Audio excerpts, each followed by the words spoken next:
మహాజ్ఞాని సంచరిస్తున్న మనం గుర్తించలేని స్టేజ్లో మనం ఉన్నాం. దాన్ని ఓవర్కమ్ చేసి మళ్ళీ లైఫ్ మళ్ళీ ముందుకు తీసుకెళ్ళిన క్రమంలో మా అబ్బాయి, అది మీకు తెలుసు, మా అబ్బాయి చనిపోయాడు. అల్టిమేట్ ఏంటంటే ఇది ప్రాసెస్లో నేను స్టార్టింగ్ దశలో ఏకాగ్రత కావాలంటే నేను ఏం చేయాలి అనేది నేను ఫస్ట్ పట్టుకొని ఏం చేసినంటే ఒక క్యాండిల్ నట్టి పెట్టుకొని ఒక క్యాండిల్ వెలిగించుకొని క్యాండిల్ కరిగిపోయేంత వరకు దాన్ని చూస్తూ ఉండేది. నేను ఒక్కొక్కటి డీకోడ్ చేసినప్పుడు నాకు ఏమర్థమైందంటే సృష్టి మూలం స్పర్శలో ఉన్నది. అసలు నేను ఎవరో ఆయనకు తెలియదు, నేను ఎవరో ఆ సార్కి తెలియదు. యూఎస్ నుంచి నా నెంబర్ ఇవ్వలేదు, పోనీ నాకు పరిచయం లేదు. నా నెంబర్ కనుక్కొని నాకు మెసేజ్ పెట్టి, వాట్సాప్లో మెసేజ్ పెట్టి జస్ట్ 5 minutesలో ట్రాన్స్ఫర్ చేసి. ఎందుకు? నా కర్మ రిజల్ట్ సార్. నేను 2 years చేసినా ఇక్కడ కర్మ ఫలం నాకు రావాలి కదా. ఎట్లా వస్తుంది? వేరే వ్యక్తి ద్వారా వస్తుంది. ఒక సామాన్యమైన జీవితం గడుపుతున్నాడు. ఆర్టీసీ కండక్టర్ వారు, పెద్దగా చదువుకోలేదు, మిడిల్ క్లాస్ ఫ్యామిలీ. ఎటువంటి అంటే వేద జ్ఞానం కానీ ఏ జ్ఞానం లేకుండా ఆత్మజ్ఞానాన్ని తెలుసుకున్న వ్యక్తి మన మధ్యలో ఒక మహాజ్ఞాని సంచరిస్తున్న మనం గుర్తించలేని స్టేజ్లో మనం ఉన్నాం. అలాంటి ఒక మహాజ్ఞానిని ఈరోజు మనం ఇంటర్వ్యూ చేయబోతున్నాం. వారిని అడిగి మనకున్న కొన్ని సందేహాలకి సమాధానాలు తెలుసుకుందాం. అన్న నమస్తే. అన్న నమస్తే అజయ్. అన్న, కర్మ సిద్ధాంతం ఎవరికి అంతుపట్టదన్న. ఓకే, మీరు చాలా సులువైన పదాలతో సులువుగా వివరిస్తున్నారు. ఇంతటి పాండిత్యం మీకు ఎలా వచ్చింది? అది తెలుసుకునే ముందు అసలు మీ జీవితం ఏంటన్నా? నా పేరు Santosh Kumar. Actual full name అంటే మా తల్లిదండ్రులు పెట్టిన నేమ్ అది. ఉమ్మడి వరంగల్ జిల్లా, ఇప్పుడు సిద్దిపేట జిల్లా. ఉమ్మడి వరంగల్ జిల్లాలో సాదాసుదా ఒక మామూలు వ్యవసాయం, మిడిల్ క్లాస్ ఫ్యామిలీ, గ్రామీణ ప్రాంతంలో. సో నాకు చిన్న వయసులో ఉద్యోగం వచ్చినాక హైదరాబాద్కు షిఫ్ట్ అయిన తర్వాత ఆ జీవన పరిణామ క్రమంలో జీవితంలో కొన్ని సంఘటనలు జరిగినాయి. స్నేహితులు అంటే అప్పటికే కొంతమంది స్నేహితులు మన జీవితంలోకి అంటే స్నేహం రూపంలో రావడం వల్ల వాళ్ళ వల్ల కొన్ని సంఘటనలు జరిగినాయి. సో అప్పుడు సహజంగా జీవితం ఇవన్నీ జరుగుతాయి కదా అని అనుకున్నా. అప్పుడు పెద్దగా కొంచెం ఫైనాన్షియల్గా డిస్టర్బ్ జరిగింది. దాన్ని ఓవర్కమ్ చేసి మళ్ళీ లైఫ్ మళ్ళీ ముందుకు తీసుకెళ్ళిన క్రమంలో మా అబ్బాయి, అది మీకు తెలుసు, మా అబ్బాయి చనిపోయాడు. ఆ చనిపోయే ముందు జరిగిన నా ఇండికేషన్స్, నేచర్ ఇండికేషన్స్ ఇస్తాయి కదా, ఇండికేషన్స్ నాకు ఒక 3-4 ఇండికేషన్స్ ఉన్నాయి. అవి మామూలుగా నేను కొట్టి పడేసిన, అవన్నీ ఎన్నో జరుగుతాయి కదా అట్లా అని కొట్టి పడేసిన. ఆ ఇండికేషన్స్ పసిగట్టలేక పోవడం వల్ల నేను నా కొడుకును కోల్పోయిన ఒక సత్యం అర్థమైంది. ఆ తదనంతరము నేనేం చేసిన అంటే కొద్ది రోజుల పాటు డిప్రెషన్ అయింది, రకరకాలుగా ఇబ్బందులు అయినా బై లక్ ఏంటంటే అప్పుడు ఆ కాలంలో కరోనా రావడం వల్ల నాకు ఉద్యోగం ఒక 1 year బస్సులు నడవలే, సెలవులు వచ్చేసినాయి. కంప్లీట్ నా లైఫ్ ఆ నేచర్ ఎలా మనకు ముందు సిగ్నల్ ఇస్తుంది అనే దాని మీద నేను ఎక్కువ కాన్సన్ట్రేషన్ చేసిన. ఆ నేచర్ ఇచ్చే సిగ్నల్స్ నా జీవితంలోకి ఒక్కొక్కరు ఎట్లా వస్తారు, వచ్చినప్పుడు ఎదుటి వ్యక్తి ఎట్లా మాట్లాడతారు, నేచర్ ఎన్ని రకాలుగా మనకు సిగ్నల్స్ ఇస్తుంది అనే దాని మీద నేను ఎక్కువ దృష్టి పెట్టి తెలియకుండానే నా జీవితం ఆధ్యాత్మిక వైపు జర్నీ జరిగింది. ఆ తదనంతరం అందులో ఆ ప్రాసెస్లో 2-3 బుక్స్ దొరికినాయి నాకు. ఒక యోగి ఆత్మకథ, ఆత్మాయనం, ఈవెన్ హిమాలయ యోగులతో నా జీవనం అని స్వామి రామ రాసిన బుక్. ఆ బుక్లో మహాత్మా గాంధీ పుట్టక ముందుకే ఉత్తర భారతాన ఉన్నత ఆత్మ జన్మ తీసుకొని భారతదేశానికి స్వాతంత్రం తెచ్చిపెట్టబడును అనే పదం రాసిన. అంటే ముందే నిర్ణయించబడి ఉంది అనేది క్లారిటీ వచ్చింది అక్కడ. తర్వాత ఒక యోగి ఆత్మకథలో మా అబ్బాయి అంటే అలా కాశీ అని ఒక అబ్బాయి ఉంటాడు. ఆ అబ్బాయి చనిపోయే ముందు యోగానంద పరమహంసకు ముందే తెలుస్తుంది. ఆ తెలిసినప్పుడు వాళ్ళ తండ్రికి చెప్పినా కూడా వాళ్ళు పట్టించుకోలేదు. ఇప్పుడు నా జీవితంలో నాకు ఒక ఫకీర్ వచ్చి చెప్పిపోతే నేను ఎట్లా కొట్టిపడేసినో అక్కడ వాళ్ళ ఫాదర్ కొట్టిపడడం వల్ల ఆ కాశీ అనే అబ్బాయి మరణిస్తాడు. మళ్ళీ కొద్ది రోజులకు ఆ కోల్కతా వీధులలో తిరుగుతుంటే ఆ వేరే తల్లి గర్భంలో కాశీ అనే అబ్బాయి ఇంకో జన్మకు వచ్చినప్పుడు ఆ గర్భంలోంచి యోగానంద పరమహంస అని పిలుస్తాడు. అది ఎవరికి తెలియదు, ఈయనకి వస్తుంది ఆ శబ్దం. ఈయన వచ్చినప్పుడు ఇంటి ముందరకు పోయి అమ్మ మీ ఇంట్లో ఒక గర్భిణీ స్త్రీ ఉన్నది పిలవండి అంటాడు. అప్పుడు ఆమె వస్తాడు. అప్పుడు పిలిచినప్పుడు ఆ కాశీకి ఈయనకు మధ్యలో ఒక చిన్న సంభాషణ జరుగుతుంది. ఇది రియలేనా అని నా లోపల ఒక జిజ్ఞాస, తెలుసుకోవచ్చునా అసలు ఇట్లుంటుందా, మా అబ్బాయిని చూడుతున్నా, నిజంగా చనిపోయిన తర్వాత ఇంకో లైఫ్ ఉంటుందా, నిజమైనది అంతా శ్రీకృష్ణుడు చెప్పింది చెప్తాడు కదా, నైనం చిదంతి శస్త్రాన్ని నైనం దహతి పావక అంటే అది ఏంటంటే ఆత్మను ఏ శస్త్రము ఛేదించలేదు, అగ్ని తడపలేదు అవన్నీ చెప్తాడు కదా. సో ఇవన్నీ నిజమే అయితే ఉంటుంది, ఉంటారు ఒకవేళ బాడీ పోతే అది ఉంటుంది అనేది అందులో నాకు ఆ డీప్లోకి వెళ్ళిపోయినప్పుడు దీని మీద కొంచెం ఎట్లా పరిశోధన చేయాలన్నప్పుడు నాకు ఈ స్పిరిచువల్ పార్ట్లో పరిచయం ఇది. ఫస్ట్ స్పిరిచువల్ పార్ట్లో కొంచెం నాకు ఈ ఒక పర్సన్ పత్రి సార్ దగ్గర తీసుకుపోయాడు, పిరమిడ్ సొసైటీ ఉంది, ఆయన దగ్గర పోయినప్పుడు అప్పుడు ఆ గురువు ఉండే, ఇంకా అప్పుడు బాడీ వదిలేలే. సో నేను ఆయన ఫస్ట్ కలిసినప్పుడు ఆ రూమ్లోకి వెళ్ళి ఈ రూమ్లోకి ఎట్లా వచ్చినావు, ఈ లైఫ్లోకి వెళ్ళి ఇంకో లైఫ్లోకి వెళ్ళిపోతాడు, అంటే ఈ లోకంలోకి వెళ్ళి ఇంకో వెళ్ళిపోతాడనే బేసిక్ ఇంట్రడక్షన్ ఇచ్చిండు. అంటే జస్ట్ నేను చెప్పక ముందుకే నా కళ్ళల్లో నీళ్ళు చూసి చెప్పిండు ఆయన. సో ధ్యాన సాధన బాగా చేయమని చెప్పిండు ఆయన. అట్లా ఈ మెడిటేషన్ బాగా సాధన చేయడం. నా ప్రాథమిక దశలో మెడిటేషన్ కుదరపోయేది, అస్సలు కుదరపోయేది. అన్ని సొసైటీలు తిరిగిన, అసలు ఏది కరెక్ట్ మెడిటేషన్ అనేది తెలుసుకోవడానికి మస్తు సొసైటీలు తిరిగిన. ఫస్ట్ నాకేందంటే ఫస్ట్ ఏకాగ్రతను సంపాదించుకోవాలి అనే కాన్సెప్ట్ ఫస్ట్ నాకు అవగాహన వచ్చింది. అంటే ధ్యానం మీద ఫస్ట్ మనం ఒక దృష్టి పెట్టాలి కదా దేని మీద కానీ. ఇప్పుడు ఒక్కొక్క మెడిటేషన్లో వాళ్ళు ఒక్కొక్క సూత్రం చెప్తారు. ఇప్పుడు రాజయోగాల త్రాటకం చెప్తారు, అంటే అక్కడ నాసాగ్రం మీద పెట్టి చూడమంటాడు, లేకపోతే ఒక డాట్ పెట్టి అది చూడమంటారు. ఇప్పుడు మన కన్హా మెడిటేషన్ హృదయ స్థానం మీద పెట్టి చూడమంటారు. బుద్ధుడి విపస్సన ఉంది, అందులో కూడా పోయి వచ్చిన, అందులో 5 కోర్సులు చేసిన, ఎవ్రీ ఇయర్ పోతా అక్కడికి. సో అక్కడ ఏంటంటే ఫస్ట్ ఆనాపానసతి ఒకటి ఉంటుంది, తర్వాత సంవేదనలు గమనించడం ఉంటుంది. అల్టిమేట్ ఏంటంటే అంటే ఇది ప్రాసెస్లో నేను స్టార్టింగ్ దశలో ఏకాగ్రత కావాలి. ఏకాగ్రత కావాలంటే నేను ఏం చేయాలి అనేది నేను ఫస్ట్ పట్టుకొని ఏం చేసినంటే ఒక క్యాండిల్ అట్టి పెట్టుకొని ఒక క్యాండిల్ వెలిగించుకొని క్యాండిల్ కరిగిపోయేంత వరకు దాన్ని చూస్తూ ఉండేటోని. ఓకే, అది అంటే కంప్లీట్ కరిగిపోయేంత వరకు, అది హాఫ్ అన్ అవర్ అయినా 40 నిమిషాలైనా మొత్తం దాని మీద దృష్టి పెట్టి ఆ వెలుగులో ఎన్ని కలర్స్ వస్తున్నాయి మొత్తం నా దృష్టి దాన్నే పెట్టి చూస్తుంది. మొత్తం ఫోకస్ దాని మీద లగ్నం చేసిన. ఆ ప్రాసెస్లో ఇంకా ఇంకా తెలుసుకోవడానికి ఏం చేసిన అంటే ఒక బౌల్లో బియ్యం తీసుకున్నా, ఇంకో బౌల్స్ ఒక్కొక్క బియ్యాన్ని లెక్క పెట్టుకుంటూ వేసేది. అంటే మనసును అక్కడిక్కడ చలించకుండా మనసును జయించాలి, ఆధ్యాత్మిక మూలమే మనసును జయించాలి. బియ్యాన్ని ఒక గిన్నె బియ్యం తీసుకొని బియ్యం మొత్తం లెక్క పెట్టేటోని. తర్వాత ఒక బౌల్లో పెసర్లు తీసుకునేటోని, ఆ పెసర్లు లెక్క పెట్టండి. తర్వాత చిన్న ఆవాలు చిన్నగా ఉంటాయి కదా, అవి కొన్ని తీసుకొని ఇంకొక దానిలో మొత్తం కాన్సన్ట్రేషన్ పెట్టి మొత్తం పెట్టేటోని, పెట్టి ఒక్కొక్కటి లెక్క పెట్టేటోని. ఇట్లా ప్రాక్టీస్ చేసిన. ఎన్ని సంవత్సరాలు ప్రాక్టీస్ చేశారన్న? అంటే ఆధ్యాత్మికంలో నేను డెప్త్ అంటే ఒక దాని మీద ఎక్కువ ఫోకస్ చేసింది 2 ఇయర్స్ పెట్టారు. 2 ఇయర్స్ పెట్టిన. ఆ తర్వాత మీకు ఫస్ట్ ఏకాగ్రత వచ్చిన తర్వాత నేను టెక్నిక్స్ మార్చుకుంటూ పోయినా. అంటే పద్ధతులు మార్చుకుంటూ ఇంకా ఉన్నత స్థితికి ఎలా ఎదగాలి. అప్పుడు లాస్ట్కు ఈ పద్ధతులను అడ్వాన్స్ వేసుకుంటూ లాస్ట్కు ఆధ్యాత్మికంలో చరమ స్థాయి సాక్షి. అంటే నేను ఈ శరీరమే నేను కాదు, ఈ విశ్వానికి అతీతంగా సర్వానికి సాక్షి అనే ఆ స్థితి నేను తెలుసుకొని మొత్తం ఈ సాక్షి మీద ఎక్కువ ఫోకస్ చేసిన.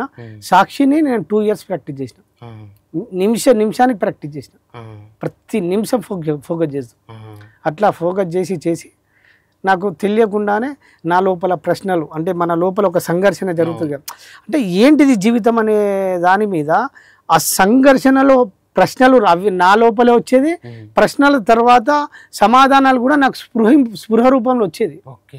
ఇప్పుడు ఫర్ ఎగ్జాంపుల్ ఎట్లా వచ్చేది అంటే, నన్ను ఎవరు నడిపిస్తుర్రు, అసలు ఏంది జీవితము, నేను మంచిగా ఉన్నాను, ఈ జన్మలో ఏ తప్పు చేయలేదు అనుకున్న సందర్భంలో నాకు ఒక్కొక్క ఆన్సర్ ఎట్లా వచ్చేది అంటే, ఫర్ ఎగ్జాంపుల్ ప్రశ్న నా లోపనే వచ్చేది. అరే ఈ సృష్టిలో మనిషి ఇంత చేస్తుండు కదా, కృత్రిమంగా ఒక 1 లీటర్ బ్లడ్ను 1 లీటర్ రక్తాన్ని తయారు చేయగలడా? కానీ మన లోపల ఏదైనా పండు తింటే, యాపిల్ పండు కానీ అరటి పండు తింటే ఒక 4-5 గంటల్లో ట్రాన్స్ఫర్మేషన్ వేసి ఆ బ్లడ్గా మార్చి గ్లూకోజ్గా మార్చి మన బాడీకి ఎనర్జీ ఇస్తుంది. కానీ ఒక 1000 మంది సైంటిస్టులను తీసుకొని వాళ్ళకు ఒక రాష్ట్ర బడ్జెట్ ఇచ్చినా ఇది అసాధ్యం. సో ఈ ప్రశ్న నా లోపలనే వచ్చింది. ఆ ప్రశ్న మళ్ళీ అది చేయలేరని ఓకే వచ్చింది.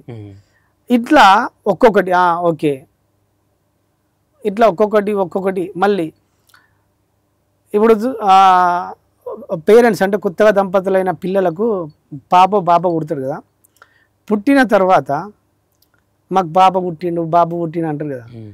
అసలు ఈ తల్లిదండ్రుల దాంపత్యంలో ఎక్కడ శృంగారం మొదలవుతుంది, అసలు ఏంటిది అనే కాన్సెప్ట్లో వచ్చినప్పుడు నేను ఒక్కొక్కటి డీకోడ్ చేసినప్పుడు నాకు ఏమర్థమైందంటే, సృష్టి మూలం స్పర్శలో ఉన్నది. ఓకే. స్పర్శలో అంటే మన ఇంద్రియాలు ఒక్కొక్క దానికి ఉంటాయి కదా, ఈ స్పర్శ ద్వారానే రెండు శరీరాలు స్త్రీ పురుషుల కలయిక జరిగినప్పుడు వాళ్ళ వీర్య ఉత్పత్తి జరిగి పిండంలో ఎగ్గులోకి ఉత్పత్తి. సో ఆ ప్రాసెస్లో మూలం ఎక్కడుంది అంటే స్పర్శలో ఉన్నది. స్పర్శ లేకుండా సృష్టి లేదు ఇక్కడ. నాకు అక్కడ అర్థమైంది. ఈ స్పర్శ ద్వారా సృష్టి జరిగినాక తల్లి గర్భంలో బాబు పుడుతుండు, మాకు పుట్టిండు అని మనం అనుకుంటున్నాం. ఈ పుట్టిన క్రమంలో బాడీని ఎవరు రెడీ చేస్తారు? అసలు మనం ఇంత ఏదైనా షాప్ పెట్టాలనుకుంటే అంత అలంకరిస్తాం, ఏదైనా బిజినెస్ పెట్టాలని దానికి మొత్తం రూట్ మ్యాప్ వేస్తాం. సో ఒక బాబు కానీ ఒక పాప పుట్టేటప్పుడు బాడీకి సంబంధించిన తల, ఈ చెవులు, ఈ ముక్కు, నోరు అంటే లోపల బాడీలో అణువును ఎవరు క్రియేట్ చేస్తారు? ఇక నేను నా పరిశోధన ప్రపంచంలో కాకుండా అంతరంలో ఏం జరుగుతుంది అని మొత్తం ఇక నా అన్వేషణ అంతే. అసలు ఎవరు తయారు చేస్తారు పిండాన్ని? పిండం ఎట్లా రూపాంతరం చెందుతుంది? ఇంత ఒక అంటే వీళ్ళ ప్రమేయం లేకుండా జస్ట్ వీళ్ళ కలయిక వరకే జరిగింది. మిగతా లోపల ప్రాసెస్ ఎట్లా జరుగుతుంది అనే దాని మీద నేను దృష్టి పెట్టినప్పుడు సోల్ ఎట్లా ప్రణాళిక ఎంచుకుంటుంది, ఆ ప్రణాళిక తగ్గట్టు ఆ బాడీని ఎట్లా డిసైడ్ చేసుకుంటుంది, దానికి 9 నెలల పీరియడ్ ఏంటిది, ఒక్కొక్క గ్రహము ఒక్కొక్క దానికి ఎంత లింక్ అయి ఉంటుంది అనే దాని మీద నా అన్వేషణ కొనసాగింది. ఓకే అన్న, ఇప్పుడు గర్భస్థ శిశువు గురించి మీరు వివరించారు కదా, ఈ గర్భస్థ శిశువు పైన ఈ నవగ్రహాల ప్రభావం ఉంటుందా? ఉంటుంది. అది దాని గురించి కొంచెం క్లియర్గా ఎక్స్ప్లెయిన్. అంటే దాన్ని మనం అంత డెప్త్గా చెప్పలేము, అంటే మనం భాషలో వ్యక్తీకరించలేం. కానీ ఇప్పుడు ఫర్ ఎగ్జాంపుల్ చెప్తా, సూర్యుడు ఉన్నాడు, సూర్యుడు అంటే ఇప్పుడు మన బోన్స్ ఉత్పత్తి జరుగుతుందా, మనం విటమిన్ డి అంటాం కదా, ఆ సూర్య కిరణాల ప్రభావం మన బోన్స్ ఉత్పత్తికి కారణమవుతుంది. చంద్రుడు ఉన్నాడు, చర్మానికి కారణమవుతుంది.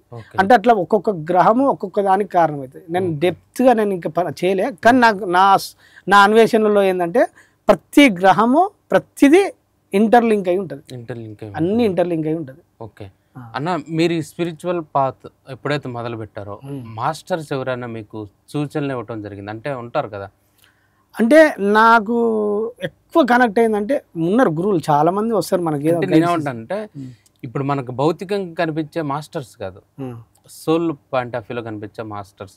రమణ మహర్షి నాకు కర్మ సిద్ధాంతం మీద డెప్త్, నాకు స్ఫుర రూపంలో కానీ, ఇప్పుడు మనకు ఏదైనా బుక్ రూపంలో కానీ, అది ఏదో ఒక రూపంలో నాకు నా లోపల ప్రశ్న వచ్చినప్పుడు దీని గురించి నేను తెలుసుకోవాలి, అసలు ఏంది, ఎట్లా నడుస్తుంది. ఓకే, నాకు ఆ స్టార్టింగ్ కర్మ అనేది ఒక అండర్స్టాండింగ్ వచ్చింది. అసలు కర్మ ఎట్లా పనిచేస్తుంది, ఎట్లా పనిచేస్తుంది, పని చేసినప్పుడు కర్మకు ఫలితం వరిస్తారు. ఇగో ఇట్లా ప్రశ్నలు, ఏ ప్రశ్న ఉత్పన్నమైన ప్రశ్నకు సమాధానం నాకు భగవాన్ ఇచ్చేది. అదే రమణ మహర్షికి మీకు ఎట్లా అంటే ఏమో అది ఏమంటే ఆ టైంలో ఇట్లా స్ఫురించింది నాకు. ఆయన ఇంతకుముందు మరి నా స్పిరిచువల్ పార్ట్ నాకు ముందుకు నాకు రమణ మహర్షి ఎవరో తెలియదు. కానీ ఇంట్లోకి వచ్చినాక నాకు భగవాన్ నాకు ఈ అసలు మొత్తం ప్రతిదీ ఏదో రూపంలో నాకు ఆ సమాధానం ఇచ్చేది. అన్న ఇంకొకటి ఈ సోల్ గురించి, ఆత్మ గురించి, ఆత్మతత్వం గురించి చెప్పండి అన్న. భగవంతుని అంటే మూల చైతన్యం నుంచి విడుదలయ్యి పరిణామ క్రమంలో మానవ జన్మకు వచ్చినాక మనం ఆత్మ అంటున్నాం. సో మూలంలో అన్ని ఇప్పుడు ఫర్ ఎగ్జాంపుల్ ఇప్పుడు భూమి మీద 4 ప్రపంచాలు ఉన్నాయి. సోల్ అంటే ఇది ఎట్లుంటుంది అంటే ఆత్మతత్వం ఎట్లుంటుంది అంటే భగవంతుని మూల చైతన్యంలో అంత చైతన్యం విడుదలై ఫస్ట్ ఖనిజంలో జన్మ తీసుకుంటూ ఉంటుంది.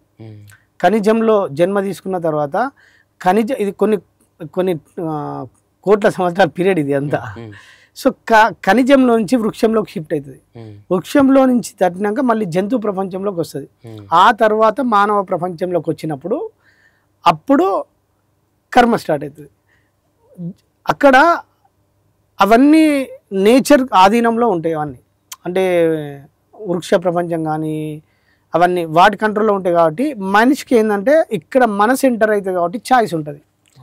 ఛాయిస్ ఉండడం వల్ల కర్మ ఎంటర్ అవుతుంది. కర్మ సిద్ధాంతంలో చాలా మంది కర్మ సిద్ధాంతం నమ్మరు, కొంతమంది నమ్మరు. ఎందుకంటే ఇప్పుడు నేను ఏదైనా ఒక తప్పు చేశాను అనుకో వెంటనే శిక్ష పడాలి కదా, ఎప్పుడో జన్మ తర్వాత శిక్ష పడుతుంది అనేది కర్మ సిద్ధాంతం ఎంతవరకు కరెక్ట్?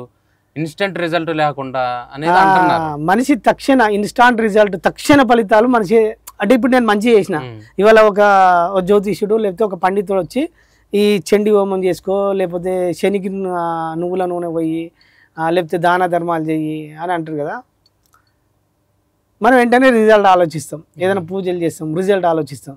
కానీ అట్లుండదు.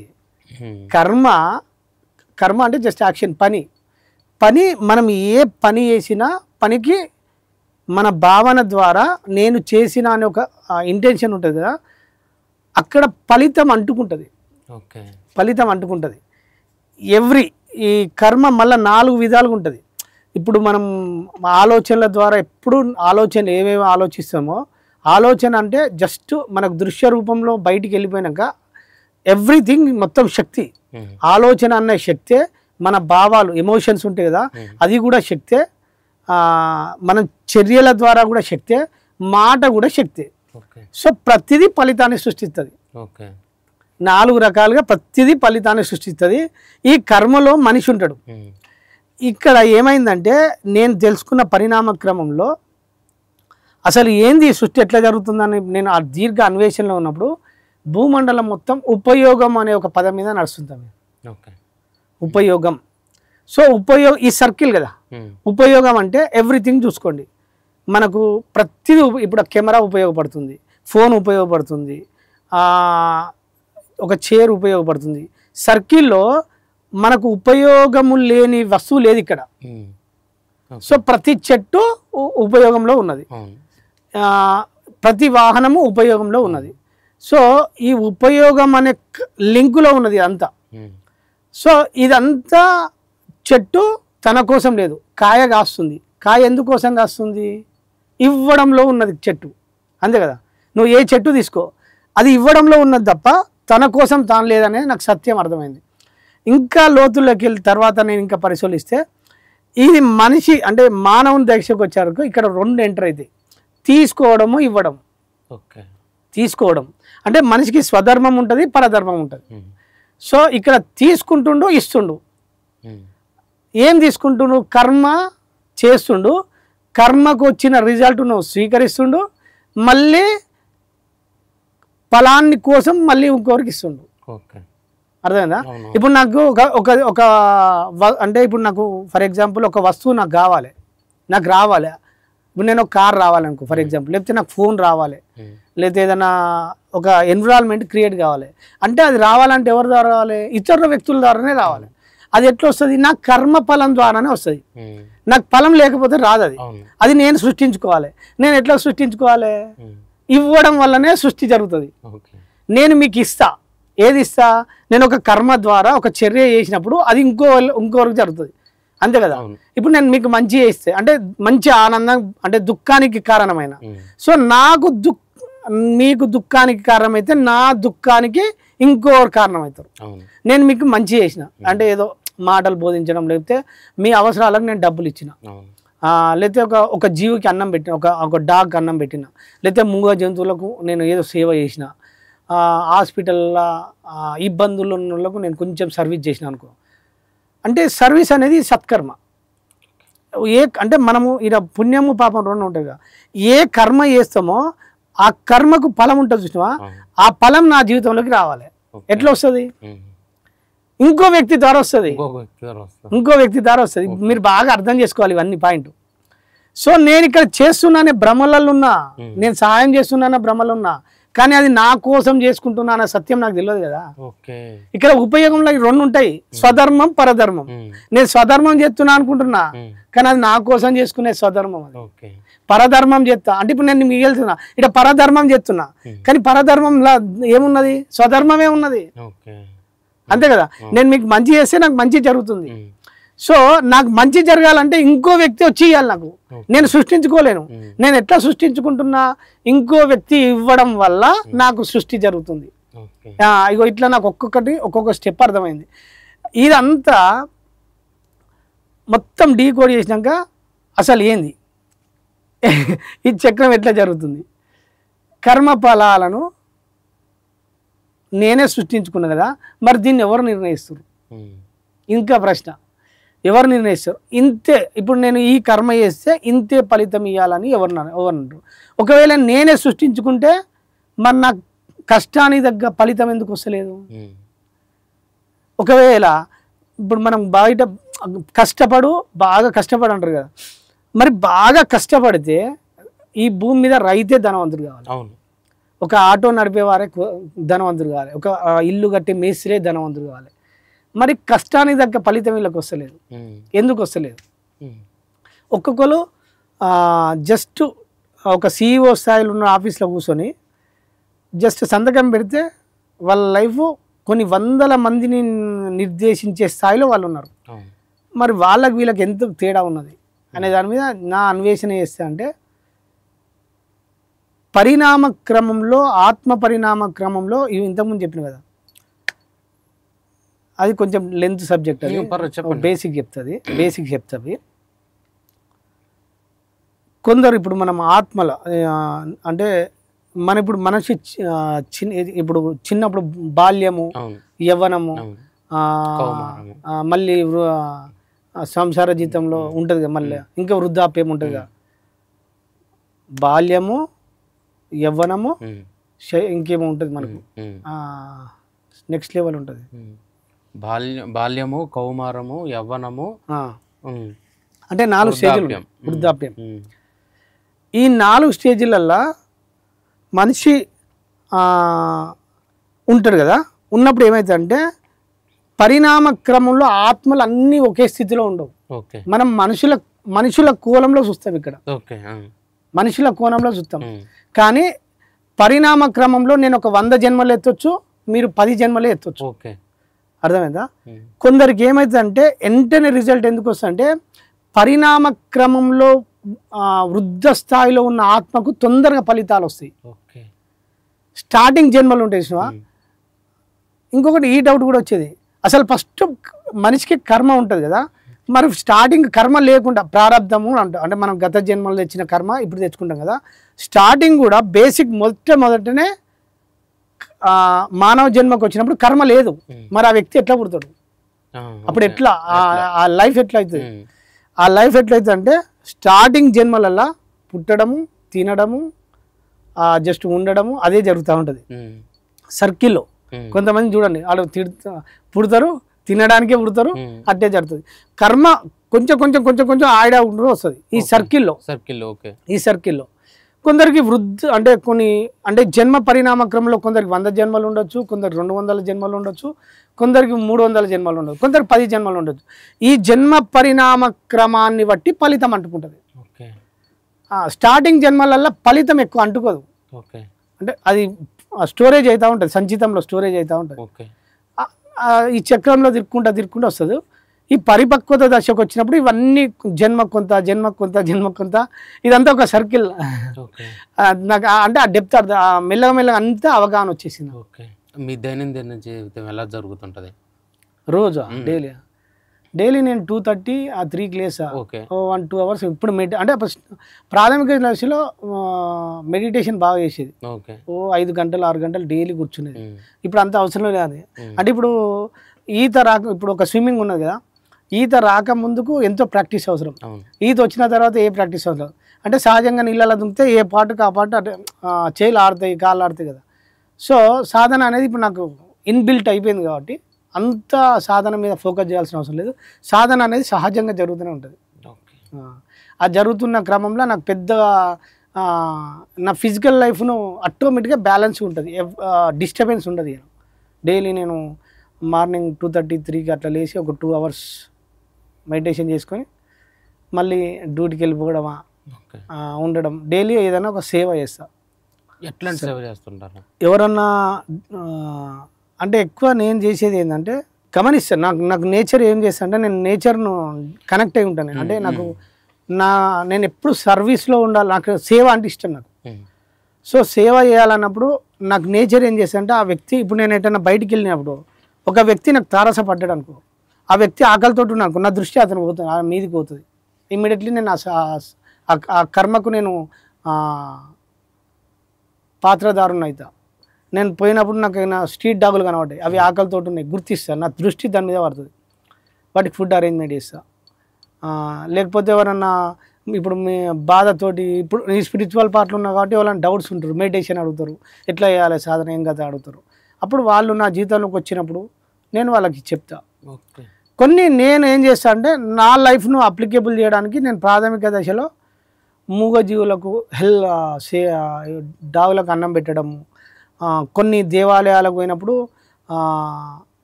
నేను కొన్ని ఆ ఎన్విరాన్మెంట్ అన్నీ గమనిస్తాను. నేను ఎప్పుడు ఎరుకతో ఉంటాను కదా.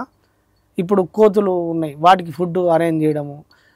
గాంధీ హాస్పిటల్ కాడ రోగులు ఉంటారు, అంటే ఎంతో ఇబ్బందులతో ఉంటారు వాళ్ళకు కొన్ని అంటే నాకు సాధ్యమైనంత వరకు నాకు శక్తి వరకు ఫుడ్ లేకపోతే పనులు ఎవరన్నా ఇస్తే ఆ డబ్బులు వాళ్ళకి పనులు ఇవ్వడం, అట్లా నెలకు ఒక్కసారి 2 సార్లు ఏదో ఒకటి నాకు నా శక్తి పరిధిలో నేను కర్మ చేసుకుంటూ ఉంటాను. డైలీ నిత్య సత్కర్మ అనేది నా జీవితంలో మస్ట్. ఇది ఎందుకంటే కర్మ నడిపిస్తుంది కాబట్టి ప్రతిరోజు మనం పుణ్యకర్మలు చేస్తూనే ఉండాలి. ఎంత పుణ్యకర్మలు చేస్తే మన జీవితం అంత ఆనందంగా ఉంటుంది, అంత మనశ్శాంతి ఉంటుంది. అన్న మీరు కర్మ చేస్తా అంటున్నారు. మన సనాతన ధర్మంలో కర్మని ఈశ్వరార్పణం చేయమని చెప్పారు. ఏ కర్మ నువ్వు మంచి కర్మ చేసినా చెడు కర్మ చేసినా సరే అది ఈశ్వరుడికి ఒప్పచెప్తే దాని ఫలితం నీకు అంటదని చెప్పారు కదా. మీరు సత్కర్మలు చేయటం వల్ల ఈశ్వరార్పణం చెబితే మళ్ళీ తిరిగి కాలచక్రంలో పడాల్సి ఉంటుంది. నేను కర్మను భావన అంటే ఇప్పుడు నేను చేస్తున్నా అనే భావన తీసుకుంటే నా కర్మ ఫలం అంటుకుంటుంది. కానీ నేను చేస్తున్నా, నేను నిష్కామ కర్మ అని చెప్తలేను. నేను ఎవరికైనా చెప్పినా నిష్కామ కర్మ, నేను ఆత్మజ్ఞాన స్టేజ్లో ఉండి ఆ పరిపక్వత దశలో ఉన్నప్పుడు నేను బోధిస్తా. నేను ఇంకా ఆ స్టేజ్లకు వెళ్ళలే కదా. నేను ఆ మార్గంలో ఉన్న భౌతిక జీవితంలో ఎంతోమంది ఆర్థిక సమస్యలతోటి కానీ రోగాలతోటి కానీ దుఃఖంతో అవసరాలు తీరక ఎంతో రకాలుగా ఇబ్బందులలో ఉన్నారు. అసలు ఇబ్బందులకు మూలమే కర్మ అనేది తెలుసుకున్న తర్వాత నేను నిజ జీవితంలో అప్లికేబుల్ చేయాలి. చేసిన తర్వాత ఫలితాలు ఎట్లొస్తున్నాయి నేను అన్నీ తెలుసుకున్నప్పుడు, నేను చేసినప్పుడు నిరూపణ జరగాలి. జరిగినప్పుడే ఇంకో వ్యక్తి నమ్ముతాడు, ఇంకో వ్యక్తికి అవసరం ఉపయోగపడాలి. నేను ఆ ఫలితాన్ని వదిలేస్తే అది అది రావాల్సినవి వస్తాయి, కర్మ ఎట్లాగో ఫలితం అంటుకుంటుంది. కానీ నేను ఆ దశలో లేను, ఆ స్థాయిలో లేను. అంటే నా సాధనలో ఇప్పుడు నేను కొంతమందికి దుఃఖంలో నుంచి కొంతమందికన్నా అవగాహన కల్పించాలన్న ఉద్దేశంతో ఉన్న కనుక నా జీవితమే ఒక ఎక్స్పెరిమెంట్ చేస్తున్నా. నేను కొంతమంది నా చుట్టూ ఉన్న వ్యక్తులన్నా కొంత అవగాహన తెచ్చుకుంటారు. ఇప్పుడు ఆల్మోస్ట్ నేను ఒక 2-3 ఇయర్స్ అంది నేను ఆ సేవలో ఉన్నా. నన్ను చూసి కొంతమంది మారిన వాళ్ళు ఉన్నారు. ఇప్పుడు వాళ్ళు ఆ రియల్ లైఫ్లో చేస్తున్నారు. ఓకే అన్న, ప్రతి సాధకుడికి కూడా ఫ్యామిలీ అనేది అడ్డొస్తుంటుంది అన్న. ఓకే, అవునా కదా? అడ్డొస్తుంది. సాధకుడికి ఫ్యామిలీ అనేది అడ్డొస్తుంది. అడ్డొస్తుంది. మీ ఫ్యామిలీ సపోర్ట్ మీకు ఎంతవరకు ఉంది? ఓ 100కు 100% ఉన్నది. ఉమ్. ఆ ఒక్క దశలో నేను ఇంతకు ముందుకు ఏంటంటే పూజలు అంటే యజ్ఞము, మా ఫాదర్ భక్తి మార్గంలో ఉన్నాడు. ఓకే. సో నాకు పూజలు అప్పుడేమో పూజా మార్గంలో ఉంటాయి, పూజలు చేసేవాడిని.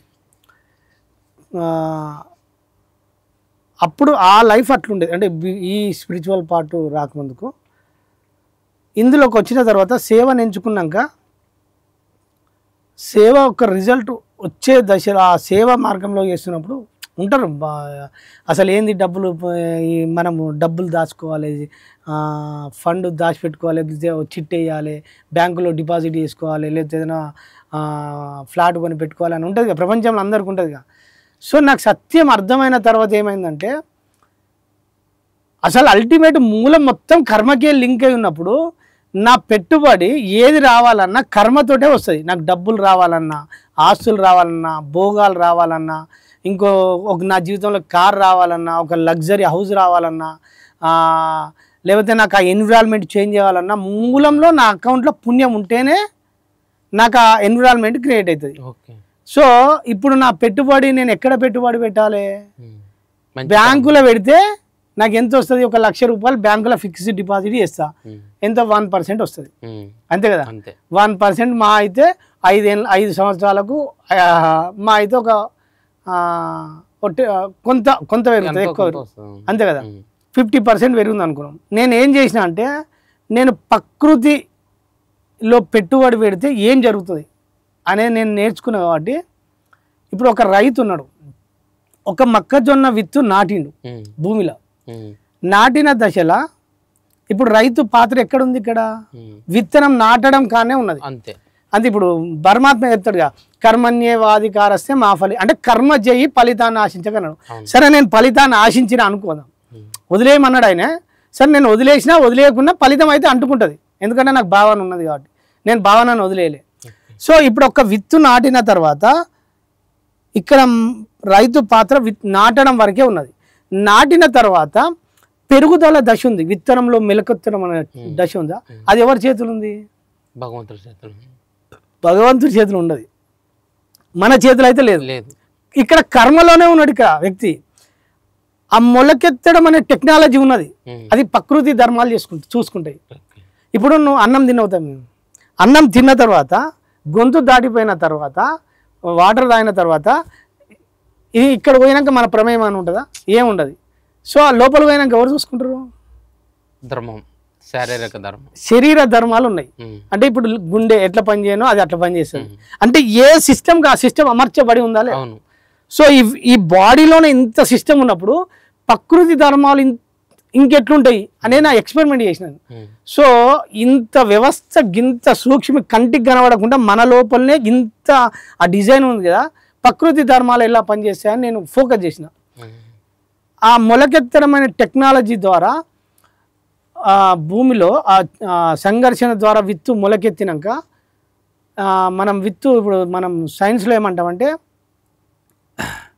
కిరణజన్య సంయోగ క్రియ అనే ఒక పద్ధతి, అంటే ఒక టెక్నాలజీ చూపించుకొని సూర్యకిరణాల ద్వారా, అంటే కిరణజన్య అంటే తన ఆహారాన్ని తనే నిర్మించుకునే వ్యవస్థను డిజైన్ చేసింది అక్కడ.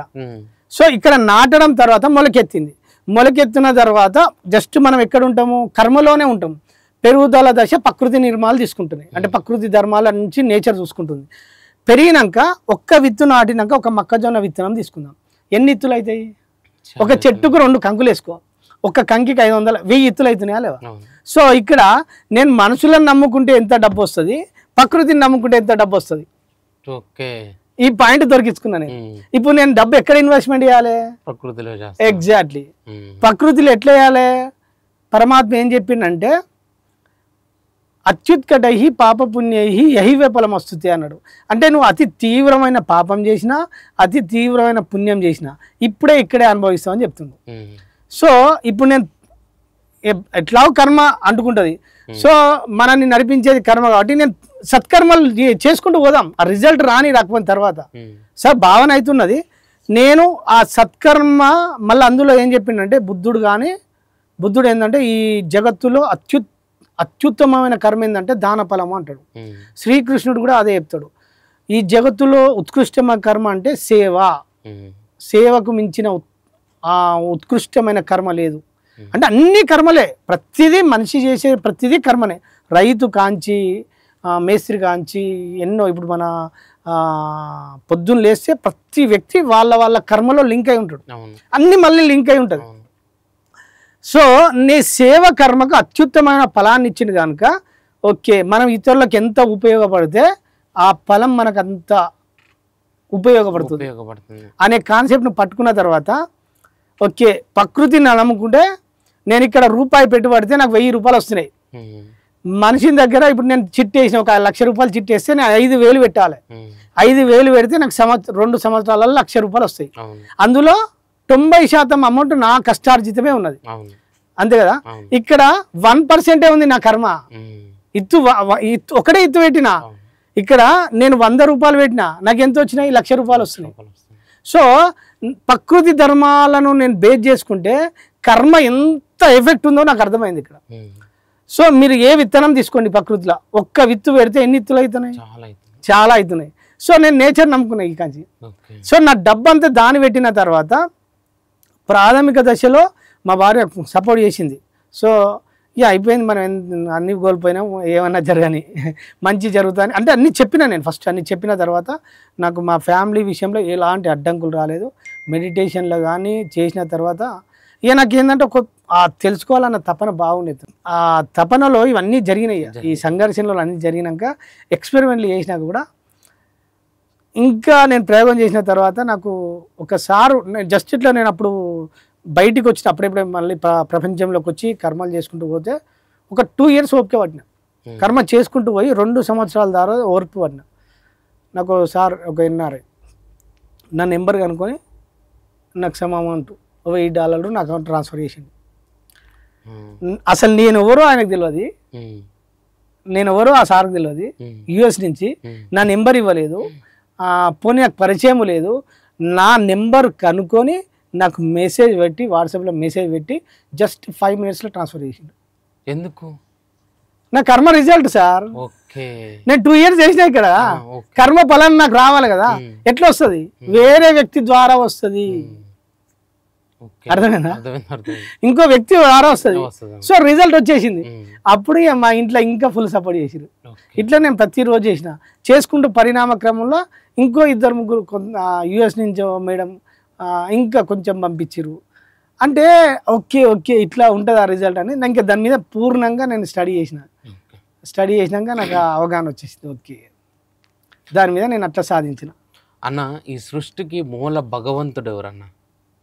అసలు భగవంతుడు అనేవాడు ఉన్నాడా, లేకపోతే అహం బ్రహ్మాస్మి అనే సిద్ధాంతాన్ని మీరు నమ్ముతారా? అహం బ్రహ్మాస్మి అంటే నా జీవితానికి నేనే సృష్టికర్తను. నేను నా జీవితాన్ని ఎవరు సృష్టించుకుంటున్నా? నా జీవితాన్ని ఎవరు సృష్టిస్తారు? నేనే సృష్టించుకుంటున్నా, వేరే వ్యక్తి సృష్టిస్తలేరు.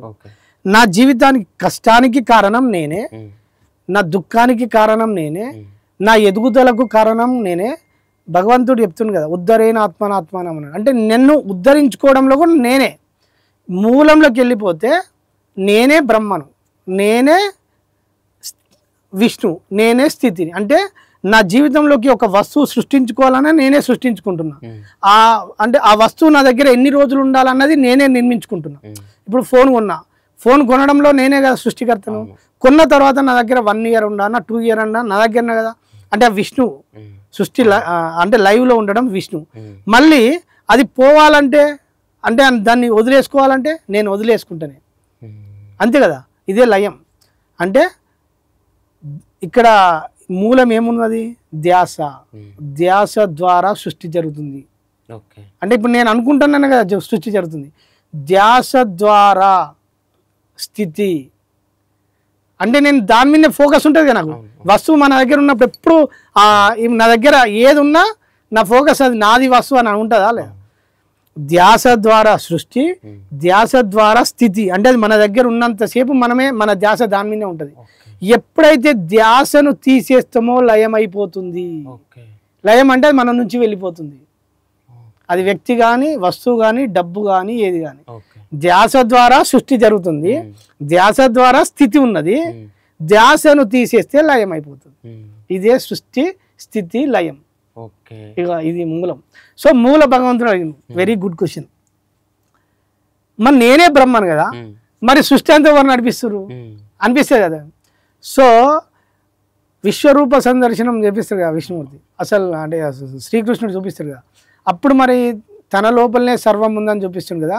మరి మన కంటికి కనబడుతుంది కదా, ఇంత జగత్తు కనబడుతుంది కదా, మరి భగవంతుడు ఎట్లుంటాడు అన్నప్పుడు నాకు ఆ పూర్ణ దర్శనం ఎట్లుంటుంది తెలుసుకోవాలన్న ఆసక్తి కదులుతాయి సార్.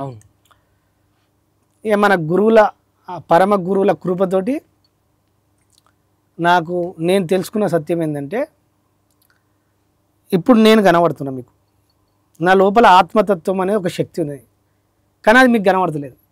నేను మీకు ఏం కనబడుతున్నా, ఒక శరీరం బాడీ కనబడుతుంది. ఇప్పుడు మీరు నాకు కనబడుతున్నారు నీళ్ళు, అంటే ఇప్పుడు నేనంటే నాకు సూక్ష్మంగా కొంచెం ఆత్మతత్వం మీద అవగాహన ఉంది కాబట్టి చూడగలుగుతాను, కానీ కళ్ళకు మాత్రం బాడీ కనబడుతుంది. బాడీని మాత్రమే చూస్తాం, లోపల ఆత్మతత్వం శక్తిని అయితే మనం చూడం, చైతన్యతనాన్ని చూడం. సృష్టి మొత్తంలో ఈ విశ్వం ఉందా, సమస్త గెలాక్సీసు పాలపుంతలు, భగవంతుడు మూల చైతన్యం ఏంటంటే, మూల చైతన్యం మనకు కనబడదు. ఇంతవరకు చూసిన వాళ్ళు ఏ గురువు లేడు. కానీ భగవంతుని మనం జ్ఞానంతో చూస్తే, ఇప్పుడు నేను మీకు ఈ శరీరంగా ఎట్లా కనబడుతున్నామో, మూల భగవంతుడు మూల చైతన్యము ఈ సృష్టి మొత్తం కనబడే సృష్టి ఆయన ధరించిన శరీరం. ఓకే, ఇప్పుడు భూమండలం ఉన్నది, ఇటువంటి భూమండలాలు ఎన్నో ఉన్నాయి, ఎన్నో పాలపుంతలు ఉన్నాయి. ఒక పాలపుంతలో 10 బిలియన్స్ వాటిని ఏమంటారు స్టార్స్ అంటాం, గ్రహాలు. అంటే ఈ అనంతమైన అనంత కోటి పాలపుంతలో మొత్తం దృశ్య జగత్తు కనబడేది భగవంతుడు ధరించిన శరీరం. ఇది కనబడకుండా ఉండేది ఆయన తత్వం. అది అసలు మీకు ఎట్లా ఇది ఇంత డెప్త్గా ఎట్లా దీన్ని మీరు అంతే నాకు ఎట్లా అసలు ఎంత సాధన అంతే నేను చెప్తే కదా, నాకు ఆ తెలుసుకోవాలన్న తపనలో నాకు గురువులు అందించారు. అంత మీకు ఆత్మజ్ఞానం కలిగిందా? అంటే సెల్ఫ్ ఎక్స్పీరియన్స్ కలిగింది. ఎన్నిసార్లు కలిగి ఉంటుంది? ఉంటుంది ఏది, దాన్ని మనము భాషలో వ్యక్తపరచడం ఎట్లుంటుంది అంటే, ఇప్పుడు నేను మీకు ఒక జిలేబీ ఆ టేస్ట్, ఇప్పుడు మీరు ఒక స్వీట్ తిన్నారనుకో, స్వీట్ యొక్క రుచిని మీరు బయటానికి వ్యక్తపరుస్తారా? వ్యక్తపరచలేము. ఆ స్వీటును నేను తిన్నా, అది మీకు తింటే తప్ప అర్థం కాదు. సో నా అనుభవం అనేది, ఇప్పుడు నేను ఆత్మ సాక్షాత్కారం అంటూ ఉండదు. సాక్షాత్కారం అంటే ఫలితం, నేనే అది అయ్యి ఉన్నానని తెలుస్తుంది. జస్ట్ ఈ బాడీ కాదు, నేనే ఆ చైతన్యం అయ్యి ఉన్నాను.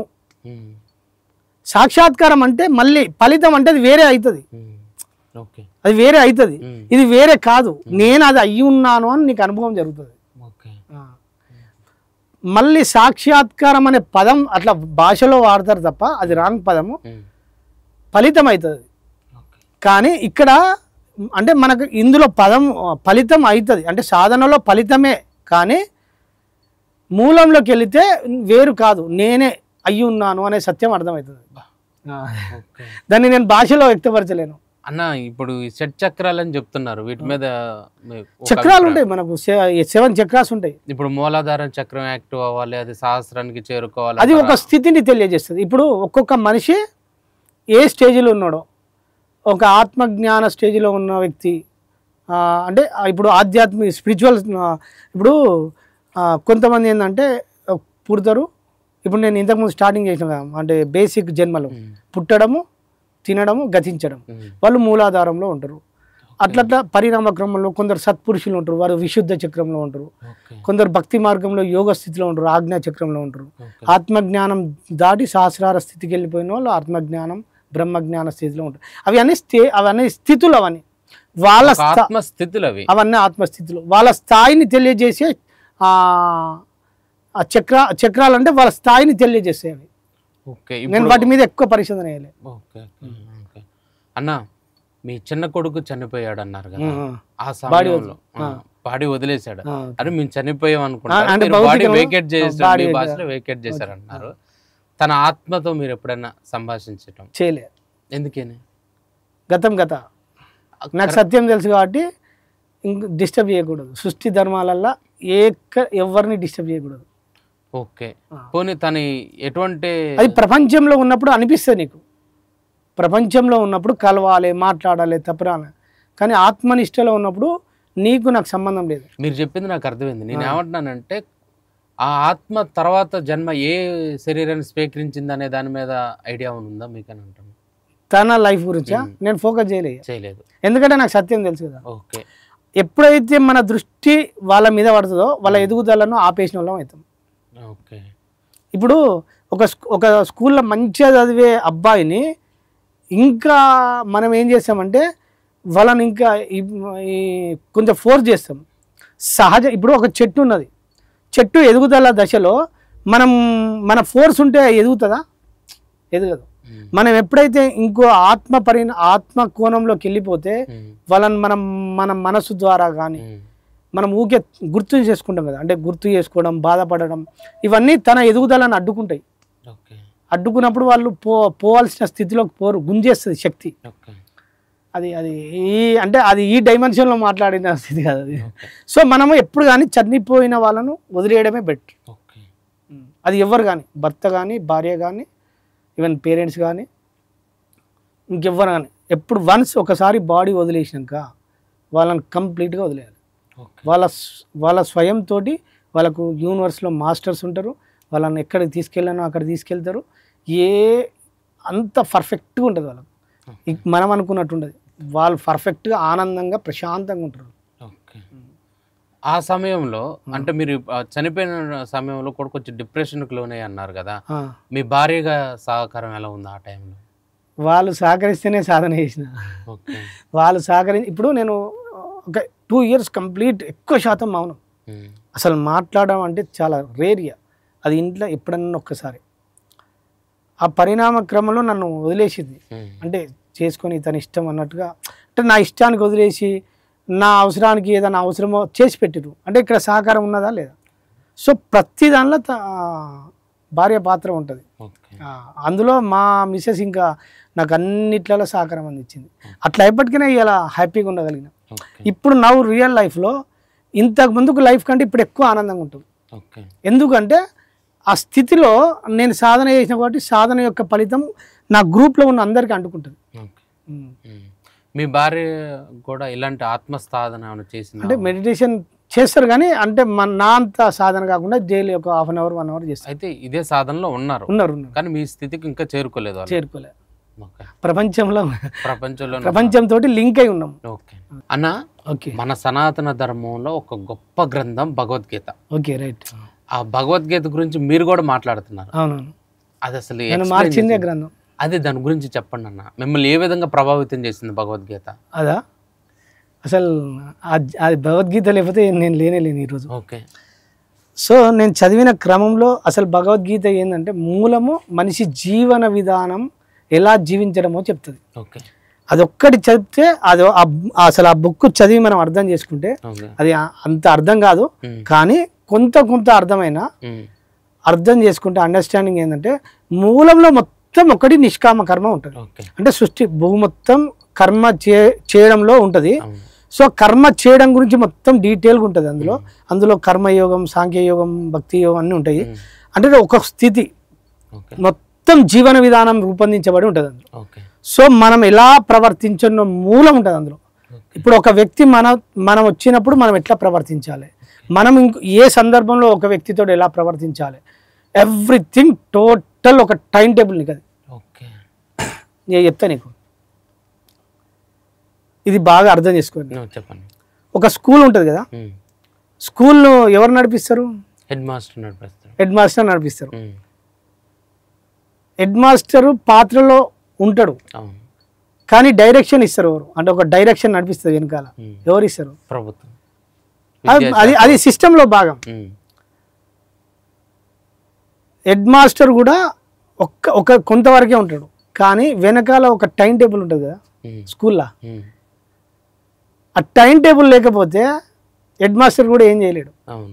అంటే ఇంగ్లీష్ టీచర్ను ఏ క్లాస్కి పంపనో తెలియదు, తెలుగు టీచర్ను ఏ క్లాస్కి పంపనో తెలియదు, మ్యాథ్స్ టీచర్ను ఏ క్లాస్కి పంపనో తెలియదు.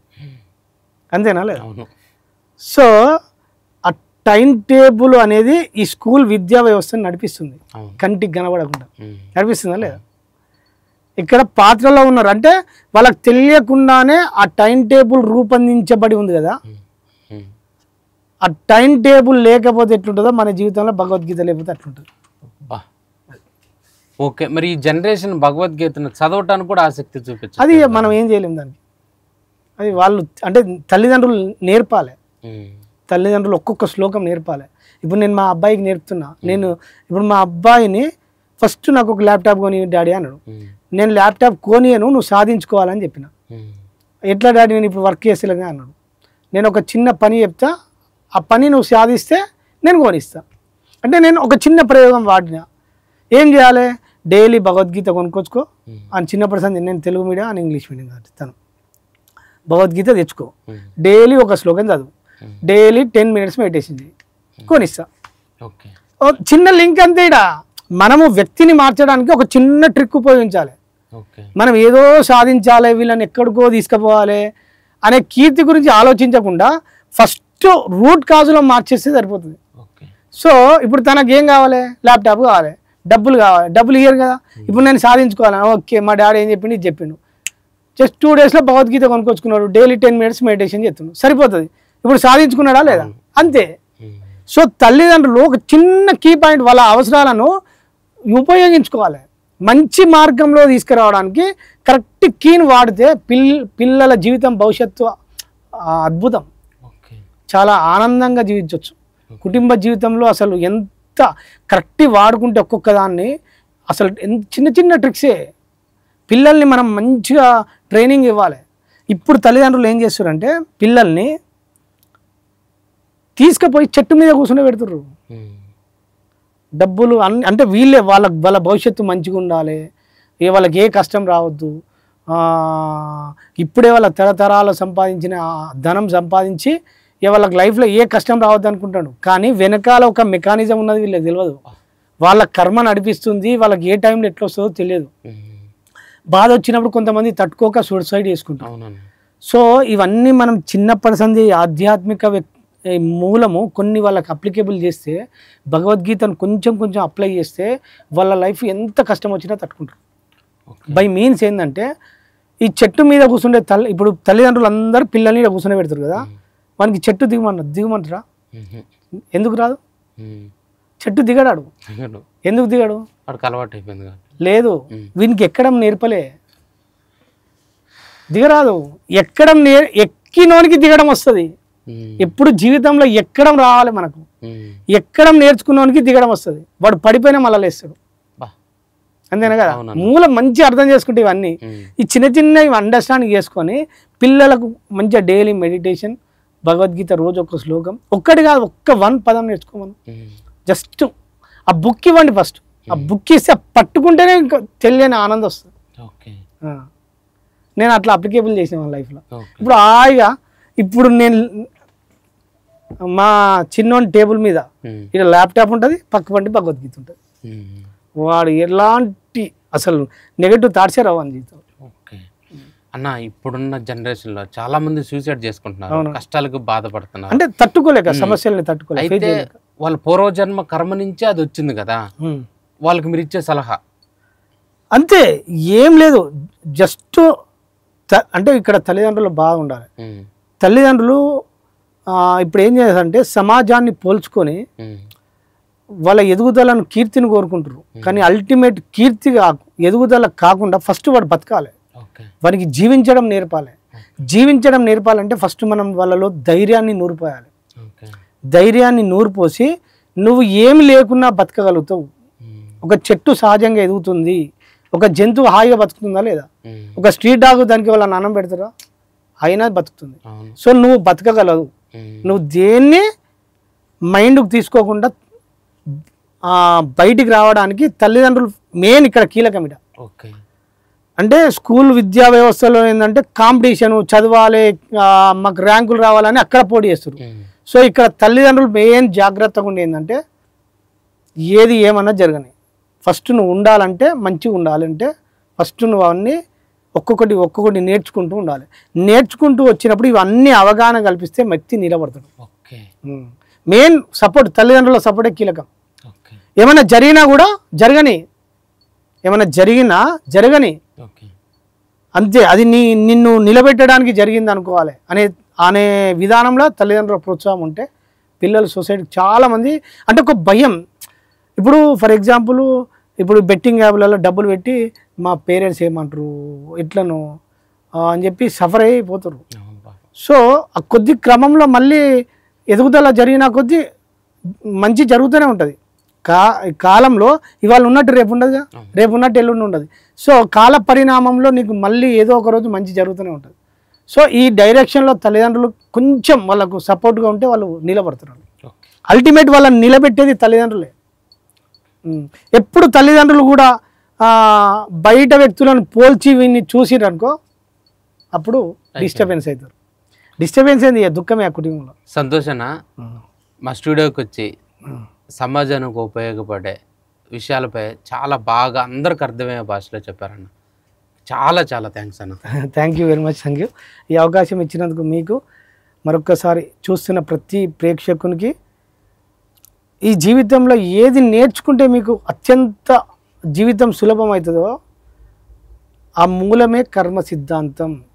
కర్మ సిద్ధాంతాన్ని మీరు క్షుణ్ణంగా అవగాహన చేసుకుంటే మీ జీవితంలో ప్రతిదీ కర్మకు లింక్ అయి ఉంటుంది. కాబట్టి ప్రతిరోజు మన జీవన విధానంలో మీ సొంత కర్మ, మీ ప్రణాళికలో మీ ఉద్యోగం చేసుకుంటూ, మీ వ్యవసాయం చేసుకుంటూ, రైతులు ఆటో నడిపే వాళ్ళు ఆటో నడుపుకుంటూ, ఏ పని చేసేవాళ్ళు ఏ వృత్తిలో ఉన్న ఆ వృత్తి ధర్మాన్ని నిర్వర్తిస్తూ ఇతరులకు సత్కర్మ నిత్యంలో ఏదో ఒక పుణ్యకర్మ చేసుకుంటూ పోతే అది ఏదో ఒక రోజు మీకు ఆ ఫలితం మీ జీవితంలోకి వచ్చి మీ జీవితంలో ఇబ్బందికర పరిస్థితులు అన్నీ దూరం చేసి మీ జీవితాన్ని ఆనందమయం ఒక చక్కని అవకాశాన్ని కర్మ సిద్ధాంతం ఇస్తుంది. దీన్ని తెలుసుకొని ఆచరిస్తే అద్భుతమైన ఫలితాలు ఉంటాయి. ఈ అవకాశం ఇచ్చిన మ్యాక్స్ భక్తి టీవీ యాజమాన్యానికి ప్రత్యేక కృతజ్ఞతలు తెలియజేస్తూ సెలవు.